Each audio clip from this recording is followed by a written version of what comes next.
Assalamualaikum warahmatullahi wabarakatuh.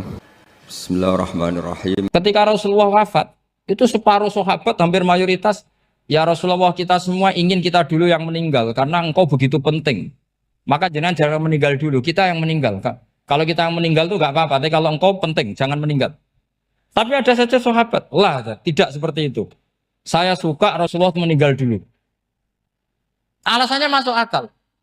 Biar Allah menyaksikan saya kama usaddikuhu hayyan usaddikuhu maitan. Allah biar menyaksikan saya iman kepada Nabi ketika masih hidup. Dan saya buktikan setelah mati pun, setelah meninggal pun, setelah wafat pun, iman. Jadi ternyata baisnya itu supaya orang tahu bahwa iman kita kepada Nabi itu iman yang super.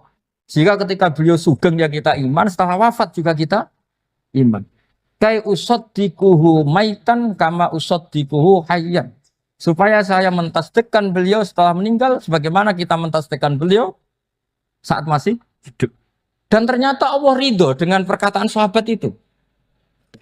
Kenapa Allah ridho? Karena menjadi pelajaran bagi orang-orang yang ditakdir gak menangi Rasulullah SAW. Tetap mereka ini. Jangan kayak setan itu kurang ajar betul oleh iblis itu. Masyhur itu, iblis itu nangis-nangis neng Nabi Musa. Iblis itu takutnya sama Allah itu luar biasa, sampean kalah.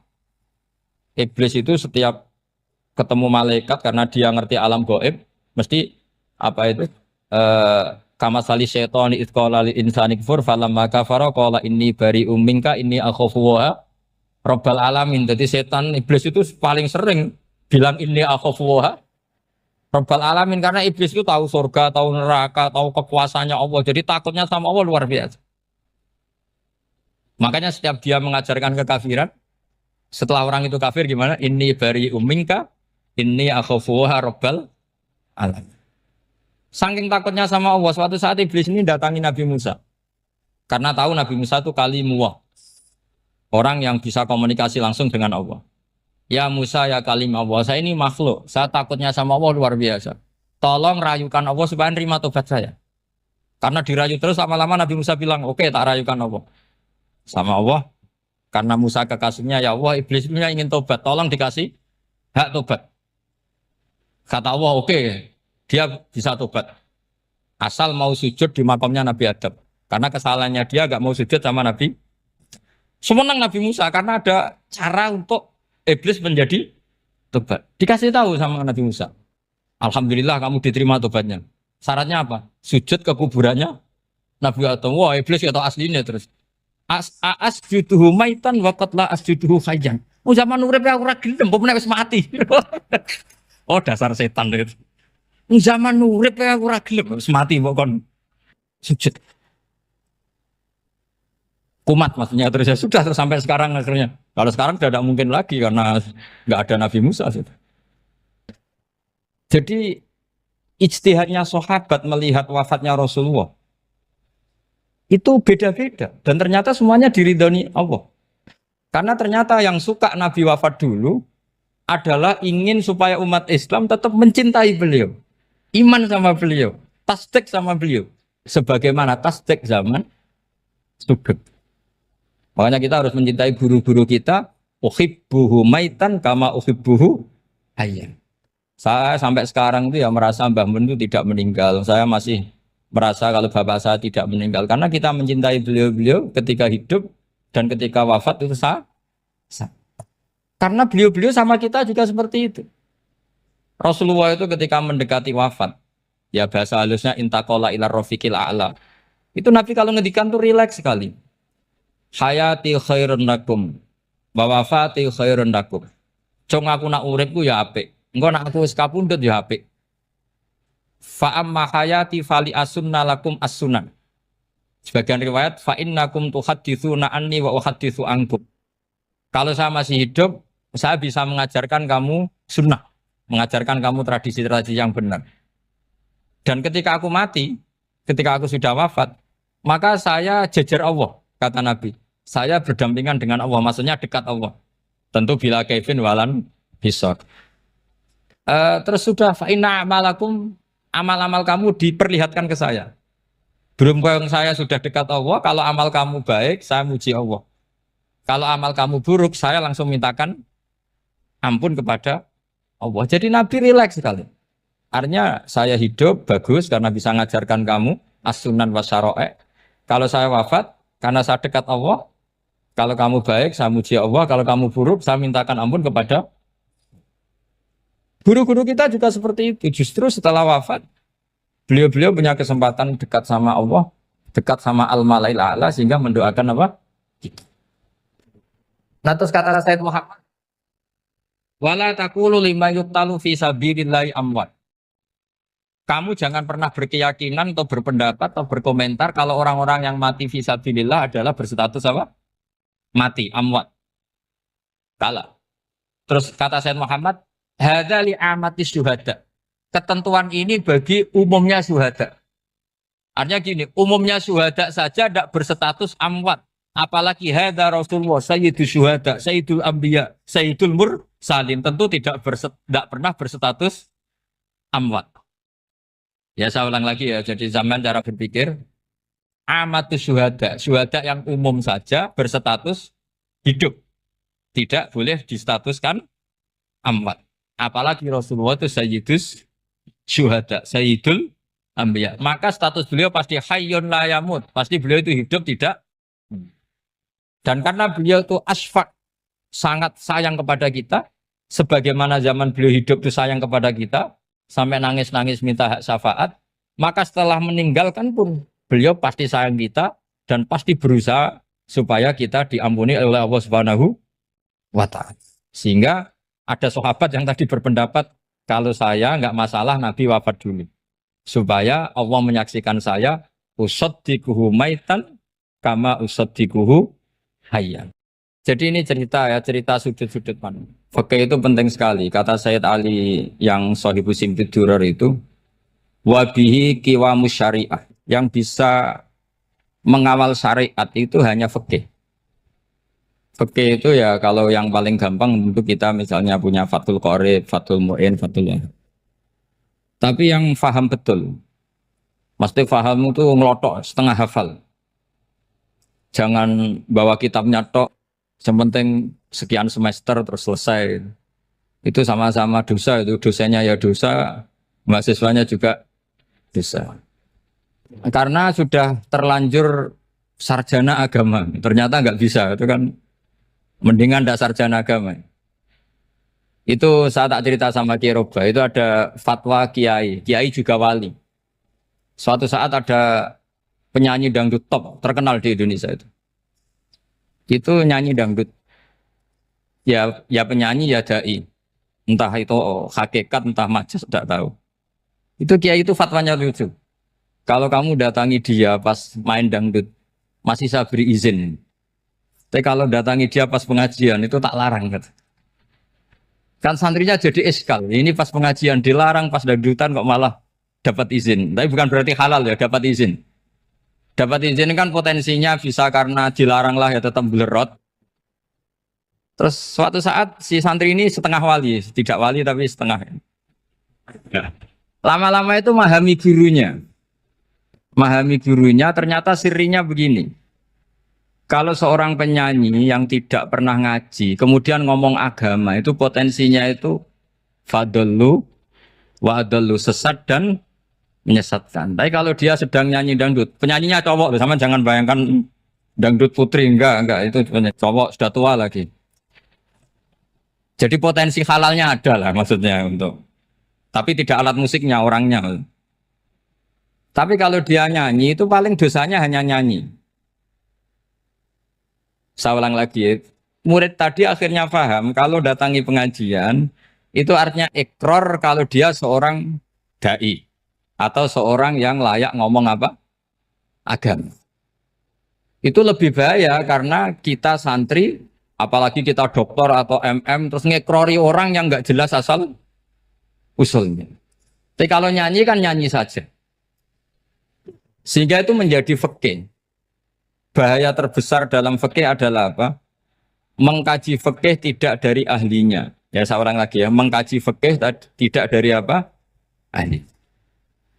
Nah, kenapa demikian? Begini, saya beri contoh.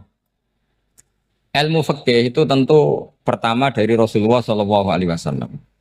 Kemudian bersanad sampai kita atau kita sampai Rasulullah. Itu ngalami sekian ijtihad yang tidak mudah.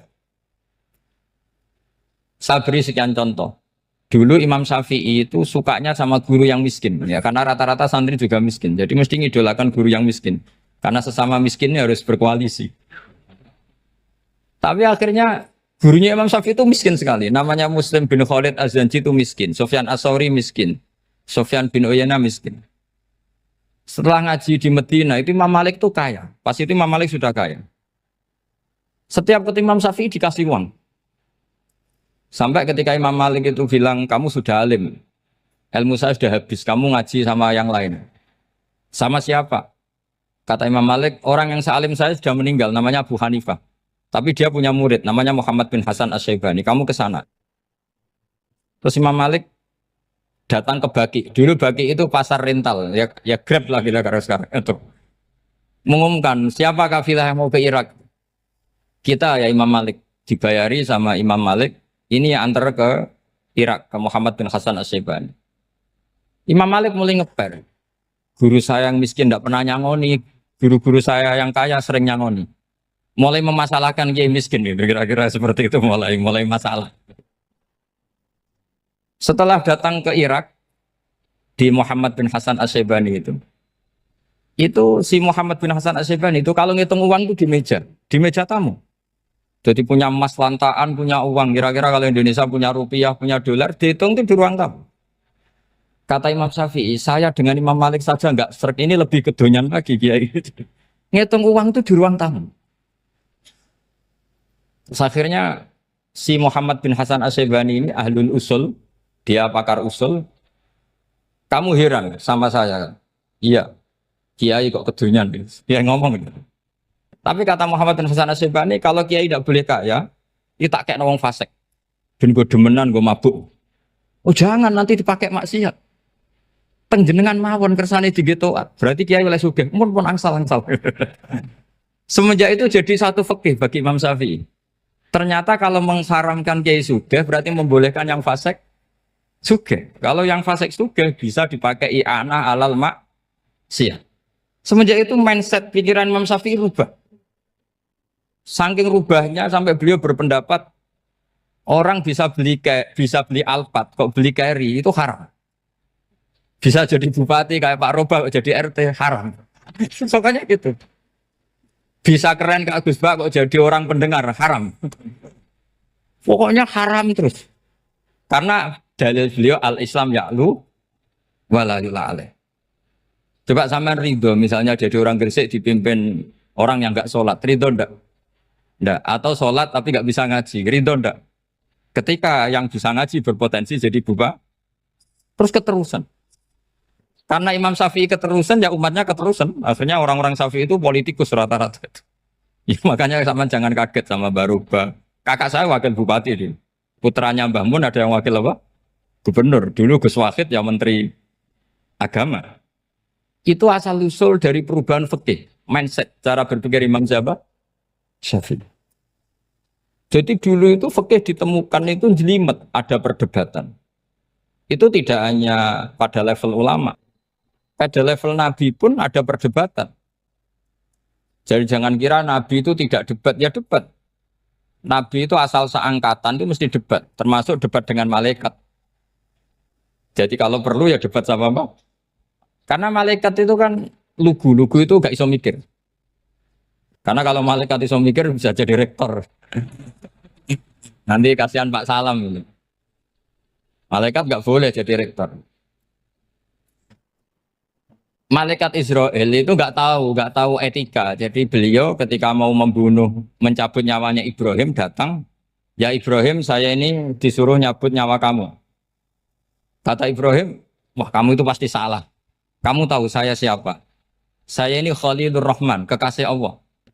Masa kekasih membunuh yang dikasih? Ini nggak benar, logika itu nggak benar. Pasti kamu salah. Karena Israel itu tidak bisa debat. Ketika ditanya, hal ra'aita khalilan yumitu khalilah, masa kekasih membunuh yang kasih. Saya ini Khalilur Rahman. Masa Allah mencintai saya kemudian membunuh saya, itu logika agak bener. Enggak, keliru, kamu itu keliru. Israel akhirnya terbang lagi. Ya Allah, katanya logika saya ini salah. Karena masa kekasih membunuh yang dikasih. Karena Israel nggak pernah sekolah, nggak pernah sekolah. Nggak bisa dia jawab. Akhirnya diajarin Allah. Dah kamu bilang gini ke Ibrahim. Hal ra'aita khalilan yakrahu ayyalqa khalilah. Masa kekasih tidak siap ketemu yang dikasih. Dibalik logikanya. Akhirnya datang lagi ke Israel. Kata Allah begini. Masa jenengan kekasihnya tidak siap ketemu yang kau kasih. Oh ya ya oke mati gak apa-apa. Jadi ilmu itu ngalamin perdebatan. Jadi saya datang murni karena Kiai Mas Buhin, bukan karena MC. Itu dosa besar kalau saya datang karena MC. Karena saya punya kewajiban yang lebih besar. Jadi yang bisa mengalahkan adalah a'dzama minhu, yang super besar. Karena jelas ada riwayat inna min abaril birri silatar rajuli ahla wuddi abi. Ya, inna min abaril birri silatar rajul ahla wuddi abi. Di antara kebaikan yang sangat baik adalah seseorang menyambung teman bapaknya. Padahal sampean kan nggak mungkin teman bapak saya. Teman saya aja nggak mungkin, nggak level apalagi bapak saya kan. Jadi malah mohal itu. Saya berkali-kali cerita di mana-mana cerita, fikih itu harus dievaluasi. Karena ini masalah furu'iyah. Saya berkali-kali cerita di mana-mana cerita. Hukum berteman orang fasik gimana? Pasti orang jawab haram karena takut ketularan orang fasik. Tapi kalau dibalik, hukumnya bina orang fasik gimana? Ya baik, umatnya Nabi. Bisa bina kalau berteman. Kamu bisa bina orang fasik tanpa berteman? Gak bisa. Jadi kalau dibalik, hukum berteman orang fasik gimana? Haram. Hukumnya bina orang fasik? Baik. Bisa bina kalau berteman. Berarti berteman orang fasik? Ya terus nanti pada level lapangan sih gampang. Kalau yang soleh membina yang fasik dan yang fasik ketularan yang soleh, maka ternyata kalau yang soleh ketularan fasik ya berarti ternyata buruk. Tapi kan hukum masa nunggu kenyataan kan jadi nggak hukum. Di mana-mana hukum itu kan ada asumsi karena ini masalah ijtihad.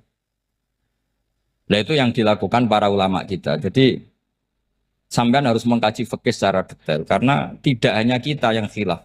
Nabi-nabi juga khilaf dalam menentukan dakwah ilallah. Wali-wali kita kayak Abdul Hasan Asyadili sama Sayyid Abdul Al-Haddad itu juga. Imam Ghazali ya khilaf. Imam Suyuti itu kalau ketemu Al-Qastolani itu saling tidak nanya, saking nggak cocoknya. Masyhur itu. Jadi ulama ora cocok. Bedanya nak saiki perkara partai. Kalau orang dulu enggak. Karena pakai asumsi. Pakai asumsi karena memang susah. Enggak misalnya memang tak bedai, tak beri yang di enggak misalnya ada orang rukuk kemudian kentut. Itu sholatnya batal apa enggak? Enggak, jawab saja. Enggak, orang sholat kemudian pas rukuk kentut atau kelihatan auratnya, sholatnya batal apa enggak? Batal. Itu kelirunya sampean, itu salah dosennya mesti itu. Pertanyaannya gini, yang dikatakan sholat itu kan aqwalun wa af'alun muftatahatun bitakbir muftatamatun bitaslim. Lalu ketika sampai rukuk apa sudah namanya sholat sehingga kamu katakan batal? Namanya sholat aja belum kok sudah kamu katakan batal gitu.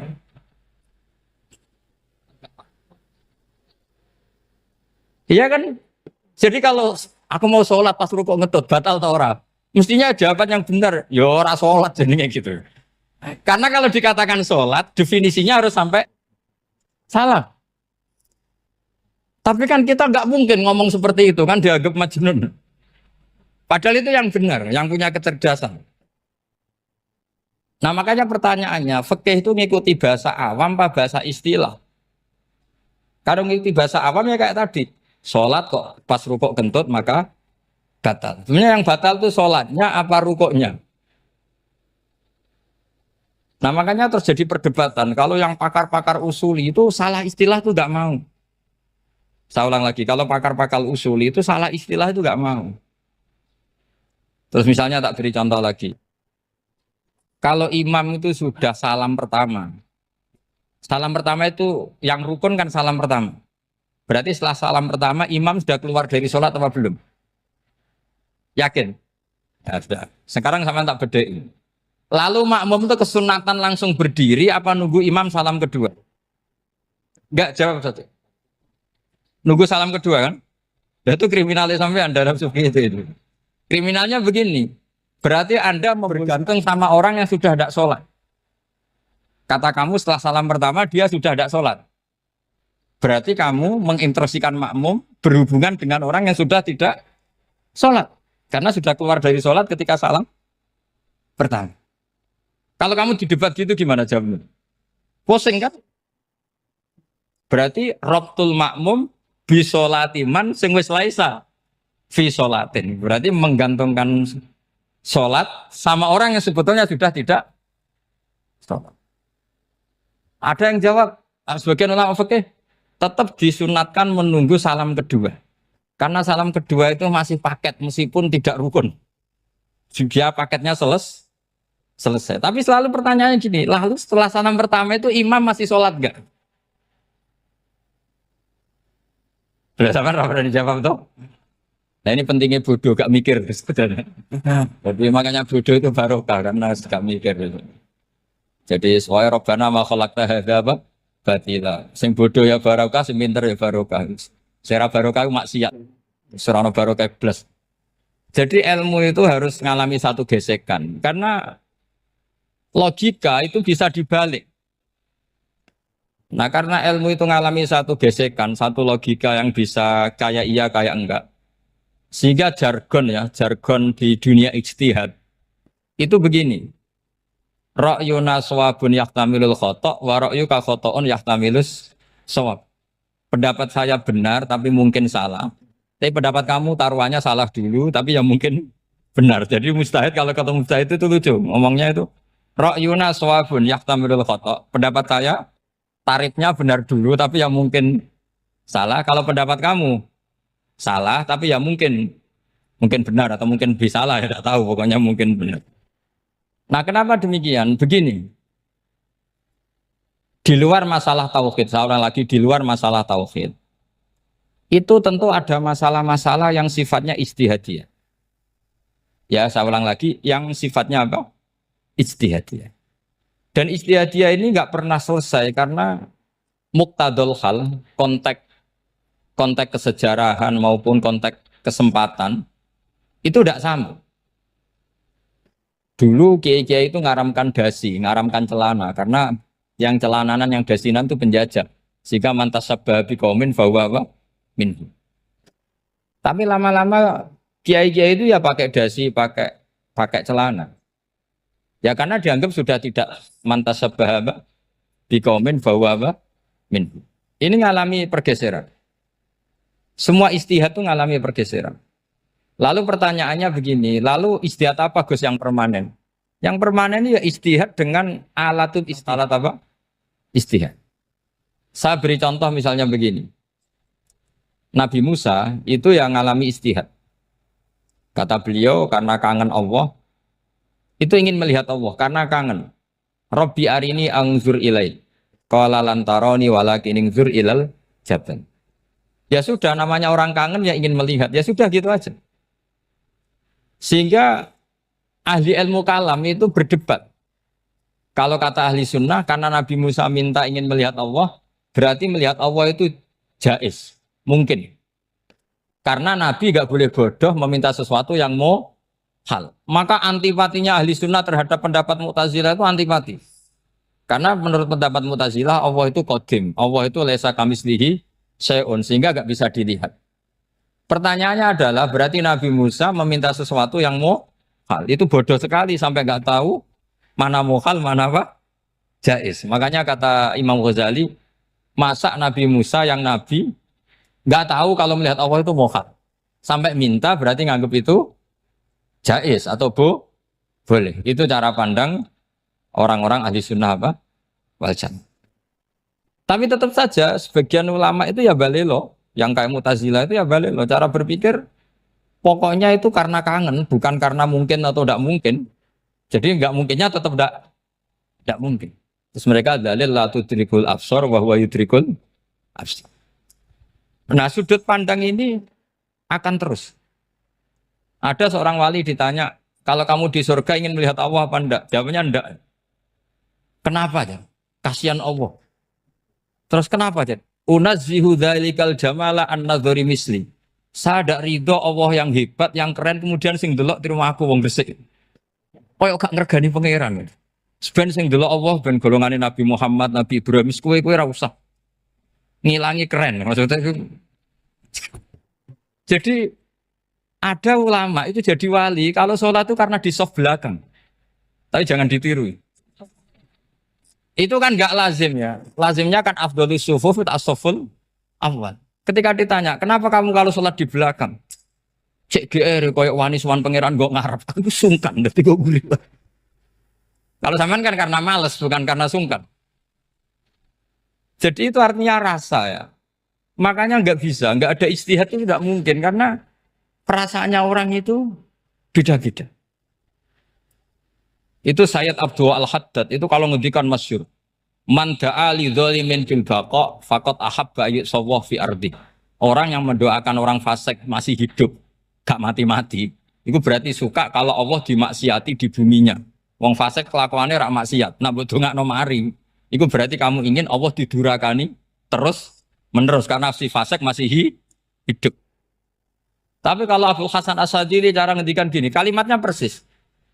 Man ahabba alla yusawwahu fi ardi faqad ahabba alla tadhara maghfiratuh. Orang yang ingin dunia ini steril gak ada maksiat, maka sama saja berkeinginan tidak melihat luasnya maghfirahnya Allah. Sama-sama wali besar. Tapi cara pandang hubungannya dengan Allah seperti itu. Jadi mau tidak mau, ijtihad itu mau tidak mau. Makanya tidak usah dipertentangkan misalnya cara berpakaian, cara apa. Yang penting sesuai aturan Islam ya sudah. Karena ini urusan rasa. Urusan apa? Rasa. Itu Syekh Hasan Basri itu sering jagongan sama Robiah Hadawiyah. Itu secara fikih salah. Tapi pas itu ulama fikih ditanya, kenapa Anda tidak komentar terhadap dua wali besar yang sering ketemu? Andai kan semua santri seperti itu akan saya halalkan, Gatot. Karena nggak mungkin punya nafsu. Sehingga fikih dulu memang masih asli. Kamu lihat di takrib misalnya, lelaki melihat perempuan itu nggak boleh kecuali sekian alasan. Termasuk boleh itu li taklim karena mengajar atau lil muamalah. Lah ini yang mulai masalah. Ada warung kopi, penjaganya cantik. Santri-santri ngopi. Ini lil muamalah kan kasus ini. Mau disalahkan tuh ada takbirnya. Mau dibenarkan ini jelas fasik kan, jelas fasik. Jelas fasik. Maksudnya sudah fasik sebelum itu ditambah itu, jadi fasiknya permanen. Nah pertanyaannya adalah kalau kamu ngajar mbak-mbak kemudian hafal yang cantik yang enggak, itu taklim lin nazar apa nazar li taklim? Itu taklim apa modus? Makanya kalau ngopi cari bakul yang cantik, itu muamalah untuk nazar apa nazar untuk muamalah? Loh kalau saya ngopi dengan kirobah pasti halal. Karena begini, berjalan saja, bareng capek, nggak tahu itu warungnya siapa, terus berhenti ngopi. Kebetulan bakulnya cantik. Nah itu mungkin halal karena kan saya tidak milih-milih. Ingin ngopi kebetulan bakulnya cantik. Kalau kamu kan nggak apal daftarnya. Wah itu mesti haram itu, mesti haram itu. Karena berarti kan kamu menjadikan ngopi ini modus. Gue jagani nak takok pangeran. Lo kok nazar? Muamalah Gusti muamalah. Itu mesti modus. Maka fikih itu harus dikawal oleh tasawuf. Kalau ndak semua hukum fikih bisa diakalin. Makanya Imam Bukhari punya satu bab namanya Kitabul Khiyab. Bab mengkhilaf fikih. Beliau itu antinya sama Abu Hanifah itu luar biasa. Enggak ada ulama dibenci Imam Bukhari kayak Abu Hanifah. Masyhur itu. Untungnya beliau enggak menangi Abu Hanifah. Kalau menangi geger terus ini. Bisa faksul masail terus. Itu Abu Hanifah itu ulama yang suka khilaf. Khilaf itu merekayasa hukum. Misalnya begini. Saya ini puasa agak lemes, ujian agak lemes, apalagi kiai serapati di duit, santri beling-beling lemes ini. Apa mangan itu kan, wah, poso-poso kok mangan kan gak keren. Supaya saya bisa makan dan halal, saya bisa ngajak Kiai Robai ya jalan-jalan. Jalan-jalan nyari yang jarak 2 marhalah, ya sudah. Terus bisa makan. Kalau ditanya Allah kok makan? Musafir. Jadi bolehkah insya safar menciptakan pergi demi untuk supaya boleh iftar? Boleh enggak cara jenengan?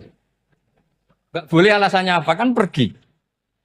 Perginya juga enggak maksiat. Itu khilaf. Tapi Sayyid Muhammad, Abu Ya Sayyid Muhammad, Muhammad bin Alawi, Sayyid Muhammad, itu membela Abu Hanifah. Artinya membela jangan semua khilaf itu diharamkan. Karena itu cara, saya ulang lagi, karena itu cara untuk mengawal bahwa hukum Allah itu luas. Karena kalau nggak ada khilaf itu ya kita kesulitan. Kita kesulitan. Misalnya begini, ini penjelasannya, makanya kita harus sering mendengar. Saya itu dulu masih sangat fikih itu protes, kenapa ada poluan polisi wanita? Itu kan pekerjaan cowok ya, pekerjaan pria. Tapi setelah mendapat penjelasan dari polisi itu alasannya masuk akal, Gus. Kadang-kadang orang nakal itu menyembunyikan narkoba itu di alat wanitanya. Itu kalau semua lelaki polisi kayak jenengan itu kan masalah itu. Sehingga memang harus ada polisi wanita karena sebagian pengedar narkoba itu perempuan dan menyembunyikannya di tempat itu. Kalau semua polisi cowok kan gak kebayang. Sehingga kita akhirnya mendengar membolehkan polisi itu wanita. Ada wilayah yang harus wanita.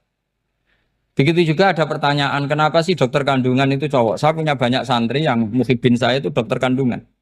Tak tanya, kamu itu kok cowok kok jadi dokter kandungan? Kan pekerjaannya seperti itu. Dia jawabnya lucu. Dari 10 yang tes jadi dokter kandungan, itu yang cewek itu lulus 2. Yang cowok lulus semua. Karena ketika cewek dites melihat ketuban pecah darah itu langsung pingsan. Sehingga yang secara psikologi dablek itu kan memang lelaki. Jadi serah wongnya sewakit santai. Kadang nggak lahir-lahir dintaini nang jopo rokokan santai. Itu kalau cewek yang jadi dokter kandungan itu nunggu jam 11, jam 4 sudah pingsan. Nah ini cerita, bukan berarti saya menghalalkan, enggak. Kita harus mendengar, saya ulang lagi, kita harus apa? Dan itu setelah mendengar, itu nanti jadi disiplin ilmu, yaitu namanya fikih. Karena ilmu fikih itu sebetulnya gampang. Sampai kalau ngaji i'anah, itu kelihatan fikih itu gampang, karena ada logika yang terbangun. Misalnya begini, orang kalau tawaf itu disuruh agak jauh dari Ka'bah. Jangan sampai nginjak sadarwan.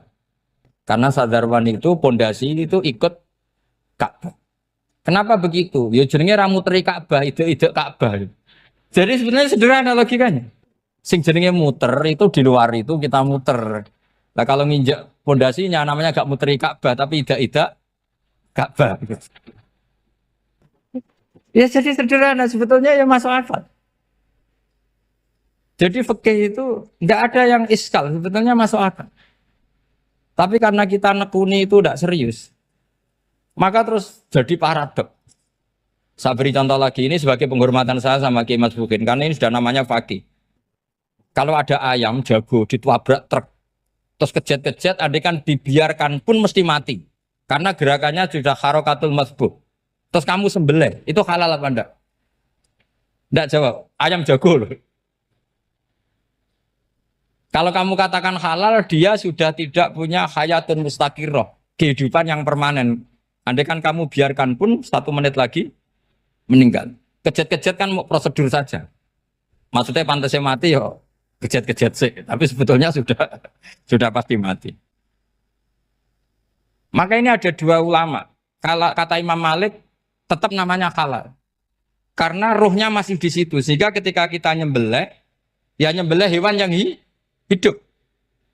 Yang namanya nyembelih itu pokoknya mematikan yang punya roh. Sementara saat itu rohnya masih di situ. Meskipun 1 menit lagi pasti. Tapi kalau mazhab Syafi'i enggak, ini sudah harokatul masbuh. tidak punya hayatun mustaqir.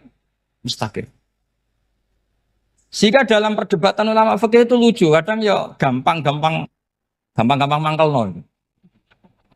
Misalnya begini, kalau ada anak lahir tidak ada amaratul hayat, nggak nangis, nggak bernafas, sunat disolati apa enggak? Siktun sing layas tahilu walayas langsung lahir langsung mati, nggak ada amaratul hayat. Rata mikir tuh. Itu tidak wajib disolati. Alasannya, ya kan memang sholat alal mayit kan tidak pernah hidup. Di mana-mana mayit itu setelah hidup mati. Ini kan tidak pernah hidup. Namanya ya atul lahmin, ya potongan daging itu aja. Enggak. Jadi kadang fikih diwaca tenan jebule mangkel no. Terus ketika di kitab Minhajul Thalibin itu, kalau kamu keluar mani itu wajib mandi enggak? Wajib kan? Kalau keluar mani inzal itu kan wajib mandi. Nah kenapa nifas atau wiladah keluar bayi? Kenapa ibu-ibu kalau keluar bayi wajib mandi? Alasannya lucu. Li'annal walad maniyun pun akidun. Ini kan wis mani cuma mengkristal. Jadi kadang pakai mangkel. Apa ya? Sembrono gitu. Masuk wajib mandi wiladah itu karena apa? Li'annal walad maniyun mun akidun. Niku mani sing wis mengkristal. Mani sing wis jelalatan lah lahir nuangis macam-macam. Jadi ternyata karena kenapa fikih butuh alasan nyari hadis tentang keluar anak mandi itu enggak ada yang sorry. Yang ada adalah tentang inzal. Innamal ma' minal. Akhirnya dicari-cari ternyata walad itu maniyun menakid. Lah ini problem fikih. Sampean harus siap dengan pelajaran seperti ini. Meskipun sampean mungkin wong priayi, tapi ini ilmu. Ya, saya ulang lagi, ini ilmu. Sehingga ulama itu mau tidak mau harus mau mendengar. Karena logika yang terbangun itu nunggu kalau mendengar kayak tadi. Malaikat Israel baru sadar, masa kekasih bunuh yang dikasih. Masuk akhir juga Israel. Kalau sama sampean sih nggak nerima tetap selonang-selonang ini masalah Ibrahim Khalilur Rahman. Sehingga kita di alasan fikih itu harus kita dengar. Saya dulu itu saya sampai sekarang itu sama kalau bayi lahir masih sudah berbentuk bayi, saya sendiri berpendapat sebaiknya disolatin kalau sudah berbentuk apa? Bayi meskipun tidak nangis, tidak ada amaratul hayat. Kan yang digugurkan itu wajibnya, bukan masalah boleh dan tidak. Itu banyaklah perdebatan ulama di bab itu. Saya beri contoh lagi perdebatan ulama. Ini contoh-contoh fikih karena ini khusus penghormatan status fakih tadi. Itu kalau ada orang mati jenazah itu. Jenazah itu kalau sholat, itu kan umumnya jenazah di depan, kita nyolati di belakang. Itu yang mengatakan begitu ya tidak punya alasan, ya taunya mulai dulu begitu, di mana-mana nyolati jenazah, jenazahnya di depan. Tapi di kitab Mahalli jelas diterangkan, kata kaul sa'ani tidak wajib. Alasannya ya lucu, fa innal janazah laisat bi imamin. Jenazah itu tidak imam, kenapa harus di depan? Kan kacau kan? Lu coba alasannya di depan apa? Dia ada imam kok. Nah barokahnya fikih itu, sehingga kita melihat di Arab Saudi sekarang, itu jenazah kan di belakang. Tapi kita tetap nyolati apa? Mayit. Kalau di Arab Saudi musim haji, itu jenazahnya di kamar mayit, tapi kita nyolati. Itu satu-satunya takbir ya tadi, fa innal janazah laisat bimanzilatil imam. Tapi jangan praktekkan, nanti dia kepaliran sesat. Saya hanya cerita ilmu, jangan praktekkan. Kalau dipraktekkan masih jadi aliran sesat. Mono jenazah ning mburi mame kok ngarep aliran sesat. Sebetulnya bukan sesat tuh. Uji coba fikih. Ya karena tadi fa innal janazah laisat bimanzilatil. Bukti lagi kalau sampean sholat ghaib. Sholat ghaib itu misalnya mayitnya di Surabaya, boleh enggak sholat ghaib di sini? Terus jenazahnya di belakang kamu apa depan kamu? Nah ini kan fikih itu pokoknya gitu. Makanya standar furu'iyah itu susah. Karena perdebatannya itu mirip-mirip. Kayak iya, kayak tidak, kayak.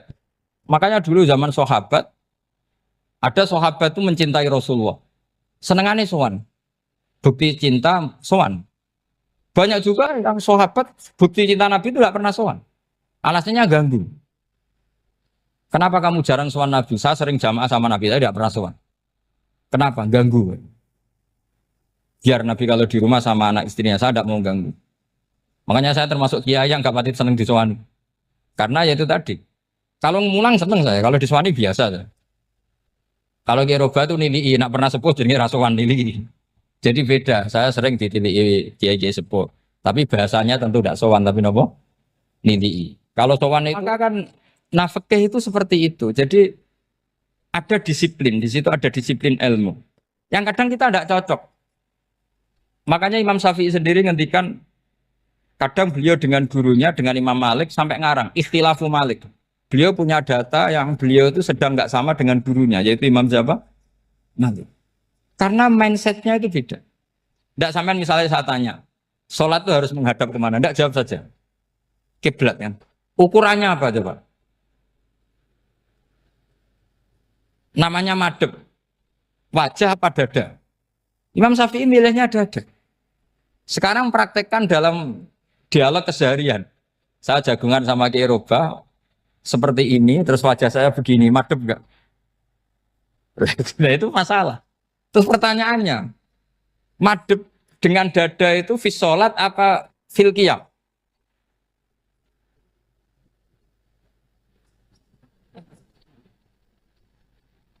Loh enggak, kalau fis sholat pas sujud dada kamu madhep mana coba? Kamu enggak pernah mikir kan?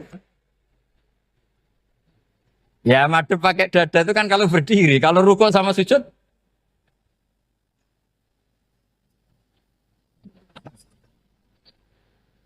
Loh itu ulama itu jelimet gitu. Makanya jarang yang menekuni profesi ulama itu. Karena menekuni proposal banyak, karena memang susah. Jadi ulama itu orang yang cara berpikir sudah aneh. Sehingga mereka detail. Maksudnya menghadap itu apa? Ukurannya kalau berdiri ya dada, tapi nggak bisa kamu katakan atawajjuh bisodri aturan dalam sholat, fikuli sholat. Pertanyaannya lah kalau rukuk sama sujud, dadanya menghadap kemana coba? Maka itu ilmu yang sudah jelimet. Nah ulama usul fikih, ulama yang nggak mau salah per detail hukum.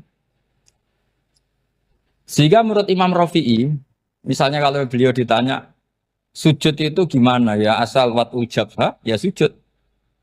Tapi kalau menurut Imam Nawawi harus melibatkan 7 apa?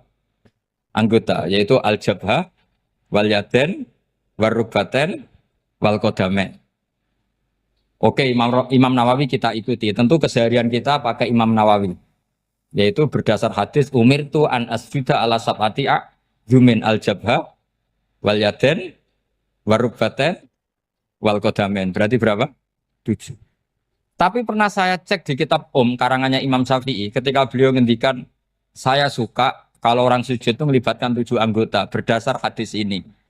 Tapi kata beliau wayah tamilu dan bisa saja sujud yang watul jabhah itu sudah cukup.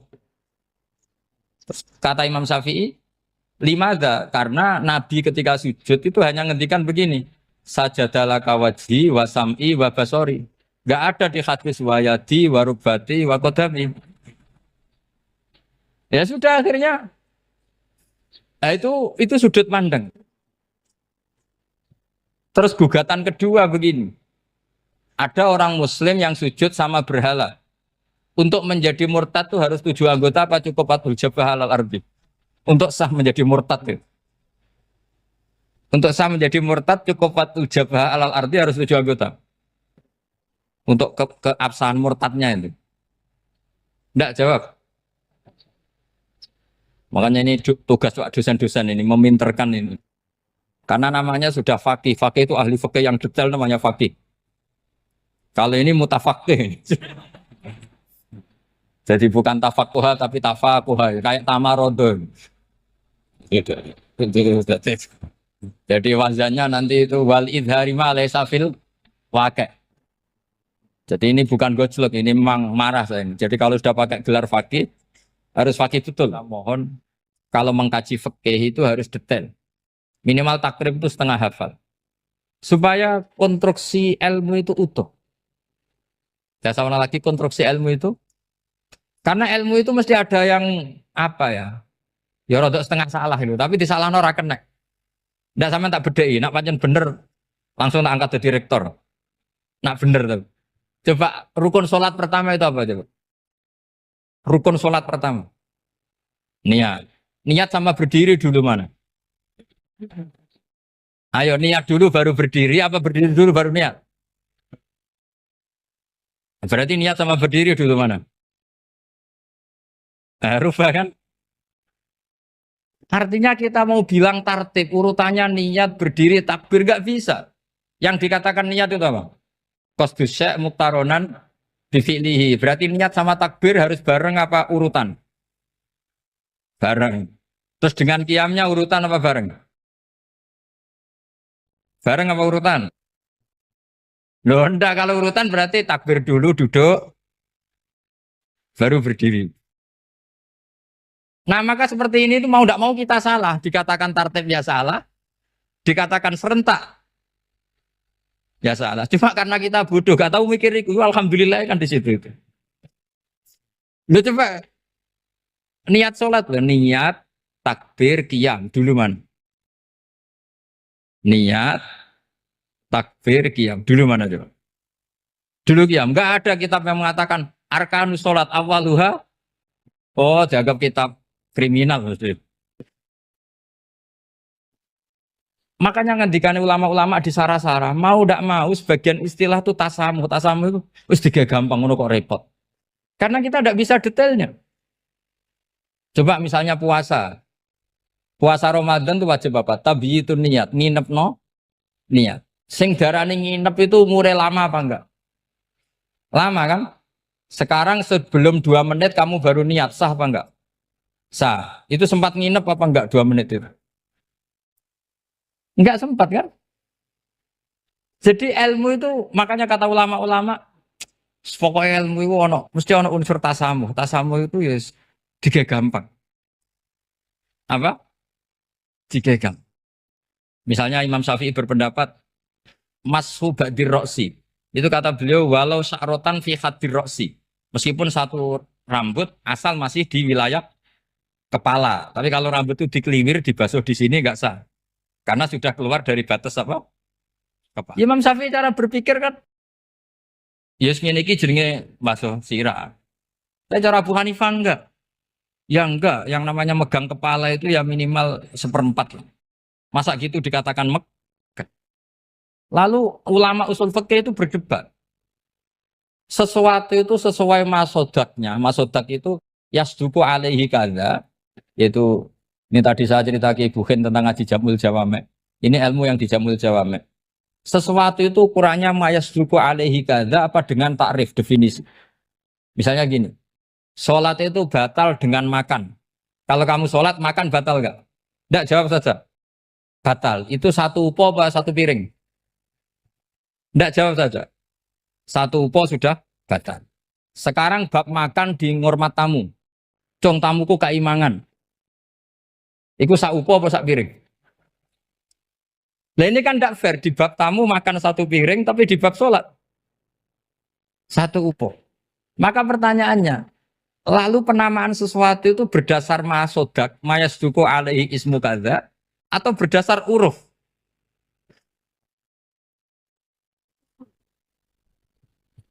Ukurannya apa coba? Maka terus jadi perdebatan. Nah ini di sini ini pentingnya ulama karena ya sekarang saya bedai sekarang.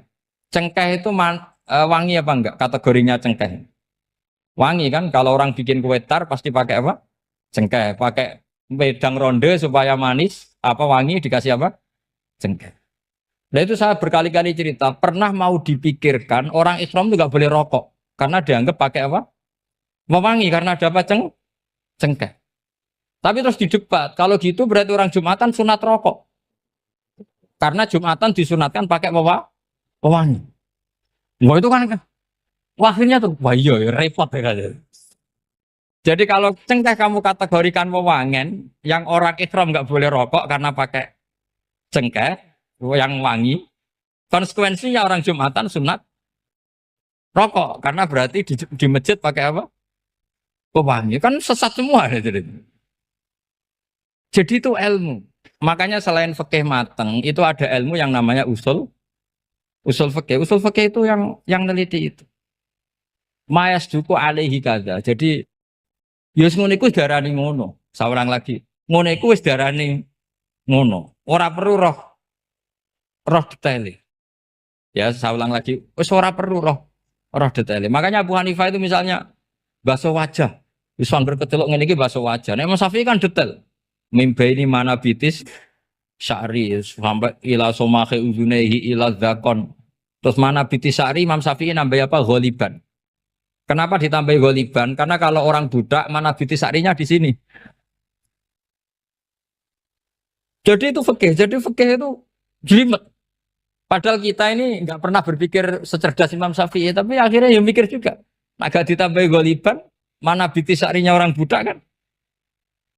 Sini. Terus sekarang perdebatannya, orang budak basuh mastur roksi di sini sah enggak? Karena tadi itu wajah apa kepala gitu ya. Kan jadi bingung gitu. Ya makanya ini mukadimah saya supaya sampean apa lebih disiplin belajar apa? Fikih dan setidaknya didiskusikan lah kitab-kitab Minhajul Thalibin atau kitab-kitab Mahali. Karena di situ nanti ada perdebatan.